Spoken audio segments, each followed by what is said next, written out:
오늘은 말씀대로 사는 삶이라는 제목의 말씀을 우리가 함께 나누기 원합니다. 우리 옛 고사성어에 자린고비라고 하는 말이 있습니다. 절약정신이 투철하고 구두쇠 노릇을 하는 사람을 일컬어서 자린고비 이렇게 얘기하는데요. 이 자린고비라는 말의 일화 중에 우리에게 잘 알려진 그런 일화가 하나 있습니다.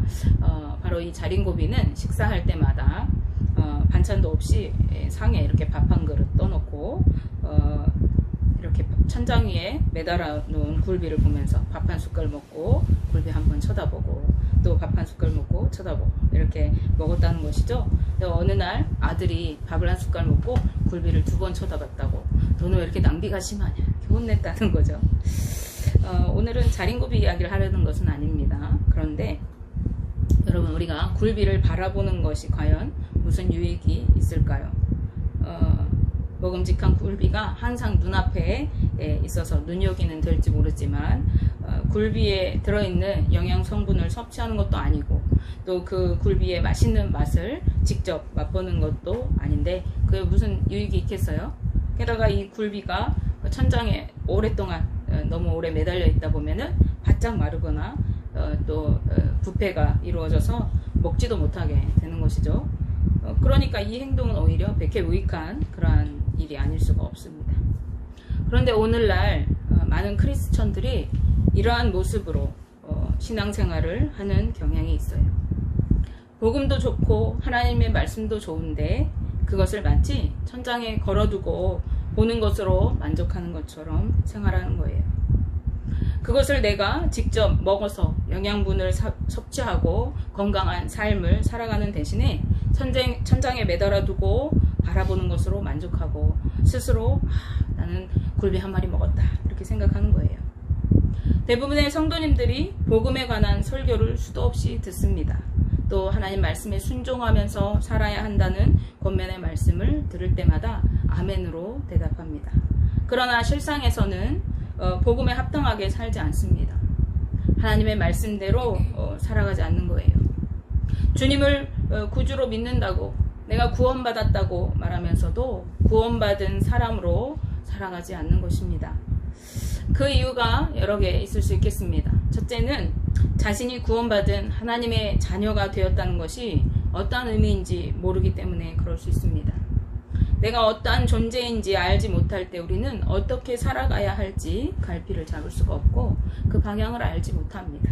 그래서 내가 구원받았다고 하는 것이 어떠한 뜻인지 모르는 성도들은 내 삶이 어떠해야 하는지 모르기 때문에 무분별하게 살아갈 수 있는 것이죠. 둘째로는 지식적인 신앙으로 만족할 때 우리는 말씀대로 살아가지 않습니다. 복음에 대한 말씀을 또 하나님에 대한 그 말씀에 대한 지식을 많이 알고 있습니다. 그리고 그것으로 만족하고 나는 알고 있다라는 것에 안도하는 것이죠. 삶은 내 마음대로 살다가 어느 순간에 확인하고 싶을 때 그때 자신이 지식적으로 알고 있는 것들을 생각하면서 맞아, 나는 구원에 대한 것도 알고 하나님에 대해서 예수님에 대해서도 알지 라고 스스로 다독이면서 나는 하나님을 아는 사람이야. 나는 예수 그리스도께서 나를 위해 어떤 일을 하셨는지 알고 있어. 나는 믿는 사람이야 라고 생각하고 내가 구원받았지 라고 안도하는 것입니다. 셋째는 믿기는 믿지만 삶에서 말씀을 적용하며 사는 것이 쉽지 않다 보니까 세상과 타협하면서 살아가는 믿음의 삶이 이러한 삶입니다. 믿음은 믿음이고 삶은 삶으로 믿음과 삶이 분리된 경우입니다. 즉 교회 생활과 밖의 생활이 전혀 다른 경우인 것입니다. 교회에서는 정말 열심히 예배를 드리고 헌신하고 헌금하고 봉사합니다. 그러나 세상 밖으로 나아가면은 세상과 타협하면서 세상의 방법을 따라 살아가는 것입니다. 그래서 교회 안에서는 아주 신실하고 또 믿음이 좋은 사람이지만 세상에서 또한 아주 스마트하게 잘 살고 또 조화롭게 살아가는 사람인 것이죠. 이러한 삶을 살아가는 사람들은 어느 곳에서나 거치지 않기 때문에 인정받고 살기 때문에 불편하지 않고 아무 문제가 없는 문제의식이 없이 그렇게 살아가는 사람입니다. 하지만 자유롭게 자유경쟁 체제 속에서 세상의 문화를 따라 살아가다 보면은 세상의 방법대로 살아가는 그 삶은 하나님의 뜻을 거스르는 경우가 많이 있습니다. 오늘 본문이 속해 있는 이사야 1장 말씀에서 하나님께서는 이스라엘 백성들에 대해서 책망의 말씀을 하십니다. 이 이사야가 사역하던 시기 이스라엘 백성들은 부패하여서 하나님을 떠나고 우상을 무분별하게 섬기고 죄악을 저지르면서 아주 하나님 보시기에 악한 삶을 살았던 그러한 시기입니다. 그래서 이사야 1장 4절 말씀에 슬프다 범죄한 나라요 허물진 백성이요 행악의 종자요 행위가 부패한 자식이로다. 그들이 여호와를 버리며 이스라엘의 거룩하신 이를 만홀히 여겨 멀리하고 물러갔도다 라고 말씀합니다. 이스라엘 백성들이 여호와 하나님을 버리고 만홀히 여겨 멀리하고 물러갔다고 말씀합니다. 만홀히 여긴다는 것은 무심하고 소홀하게 여긴다는 뜻입니다. 하나님은 우리가 어떻게 섬겨야 하는 것입니까? 하나님을 두려워하고 경외하면서 하나님의 말씀에 순종하고 하나님의 뜻을 따라 살아야 합니다. 즉 하나님을 경외하며 섬겨야 할 하나님의 백성들이 오히려 하나님을 함부로 대하고 또 무심하고 소홀하게 여기면서 하나님을 떠나갔다고 말씀합니다. 그러한 이스라엘 백성들을 향해서 하나님은 행위가 부패한 자식이라고 말씀하십니다. 그리고 그들에 대해서 이방 민족을 통해 징계하셨음을 밝히고 있습니다. 이사야 1장 7절 말씀에 우리가 7절 말씀만 보시면 너희의 땅은 황폐하였고 너희의 성읍들은 불에 탔고 너희의 토지는 너희 목전에서 이방인에게 삼켜졌으며 이방인에게 파괴됨같이 황폐하였고 라고 말씀합니다. 이방인에 의해서 이스라엘 모든 성이 황폐되고 회파되고 뺏기고 그렇게 되었다는 거예요. 그러나 하나님께서는 이스라엘 백성들을 자식과 같이 여기셨기 때문에 이들이 다시 하나님께 돌이키기를 원하십니다. 하나님을 떠나가지 않고 경외하며 하나님의 뜻을 따라 살아가기를 원하시는 것입니다. 그래서 1장 10절 말씀에 너희 소돔의 관원들아 여호와의 말씀을 들을지어다 너희 고모라의 백성아 우리 하나님의 법에 귀를 기울일지어다 라고 말씀합니다. 여호와 하나님의 말씀을 들으라고 말씀하고 있습니다.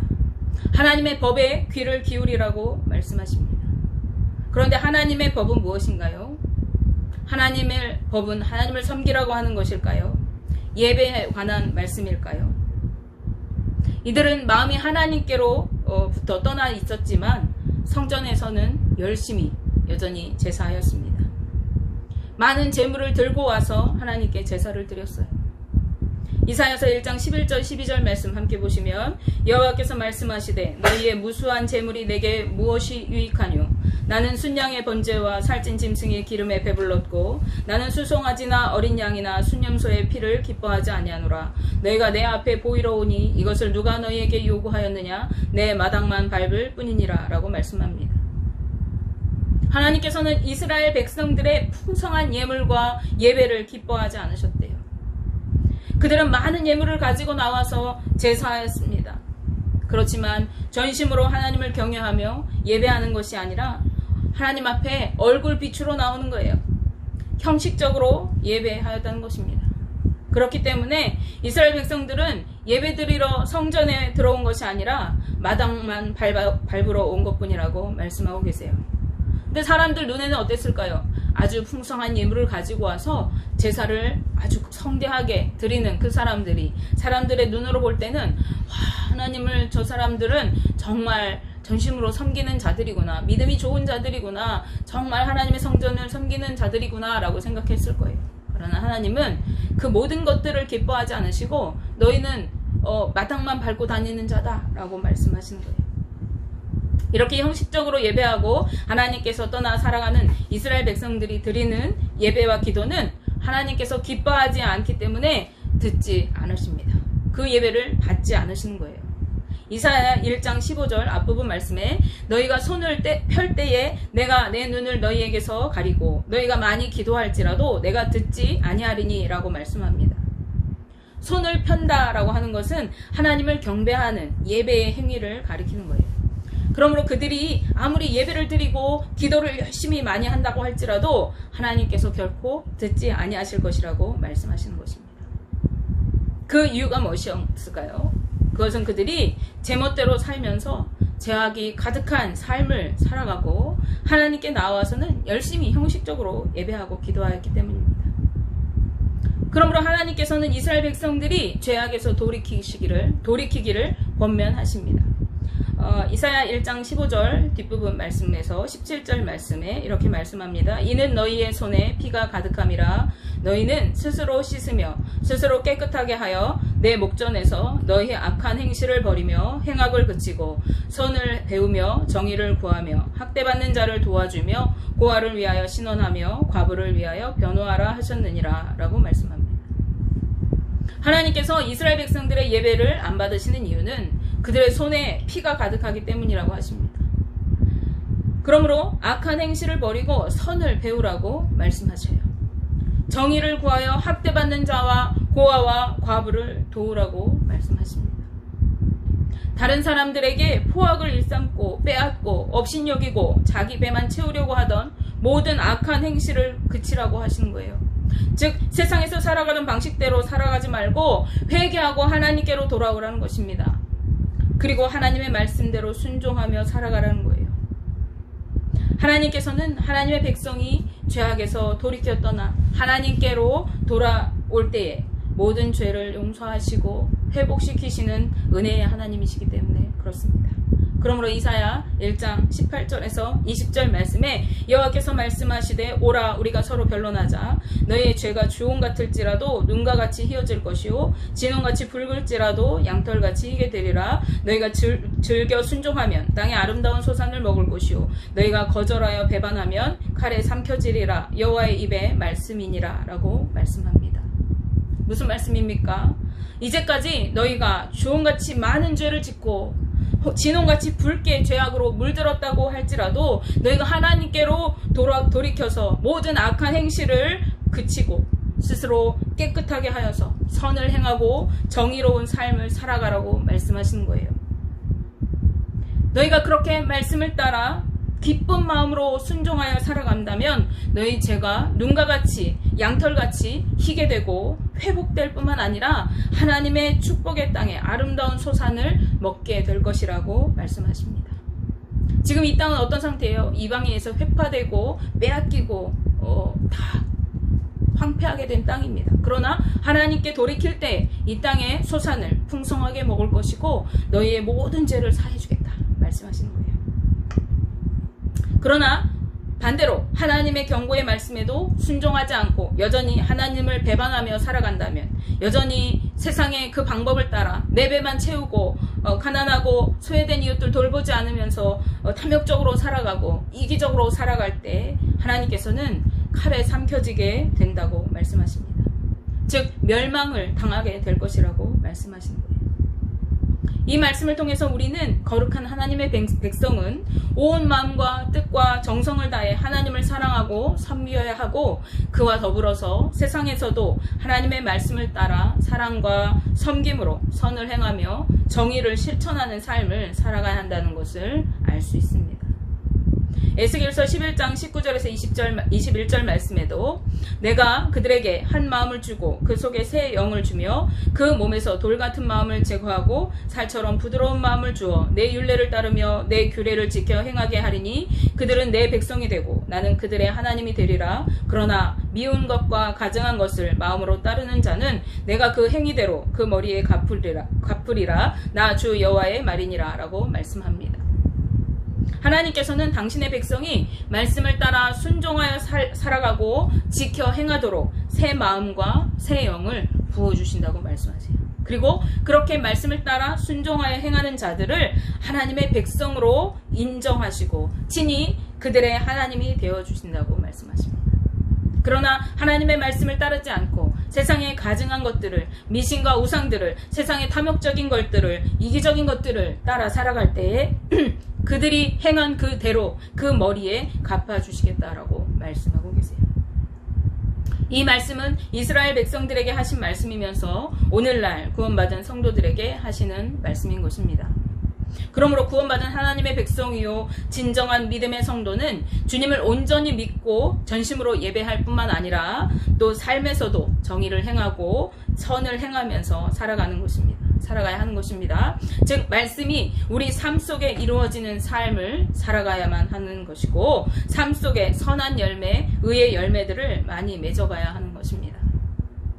우리는 그런 삶을 살아갈 수 있도록 하나님께서 우리에게 새 마음과 새 영을 성령으로 충만하게 채워주시기를 날마다 기도해야 하겠습니다. 말씀대로 사는 삶으로 몸소 우리에게 본을 보여주신 분이 계십니다. 누구십니까? 바로 예수 그리스도이십니다.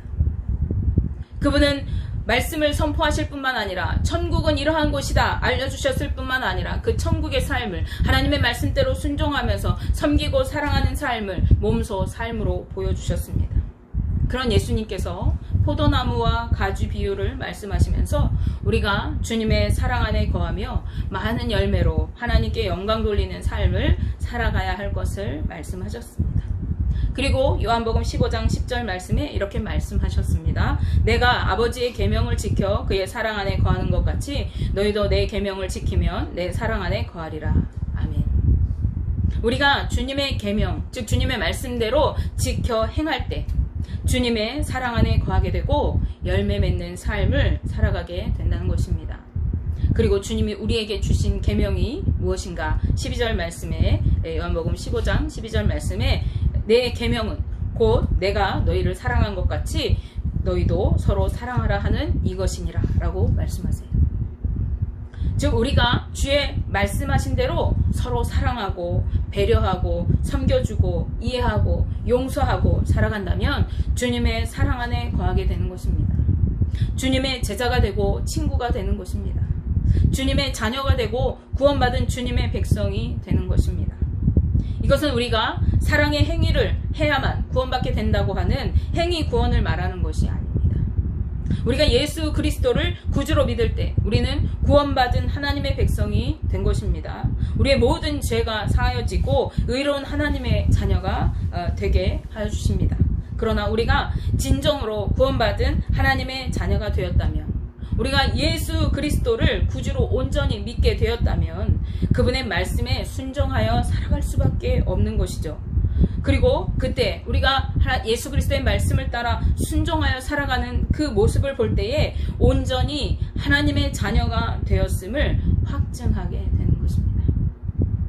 따라서 진정한 하나님의 자녀는 예배가 곧 삶이 되고 삶이 예배가 되는 그러한 삶을 살아가고 하나님의 나라를 이루는 삶을 살게 되는 것입니다.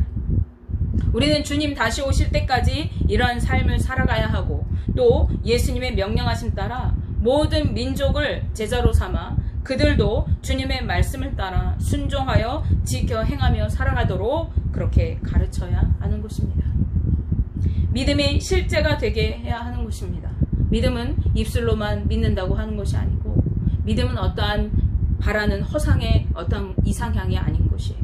믿음이 우리의 삶의 실제가 돼야 하는 것입니다. 원하기는 저와 우리 성도님들이 말씀이 육신이 되어 우리 가운데 역사하시는 삶으로 믿음이 실제가 되고 천국을 이루어가는 주님의 사랑 안에 거하는 삶을 살아가게 되는 그러한 삶을 살아가는 주님의 거룩한 자녀들 되시기를 주님의 이름으로 축복하며 기도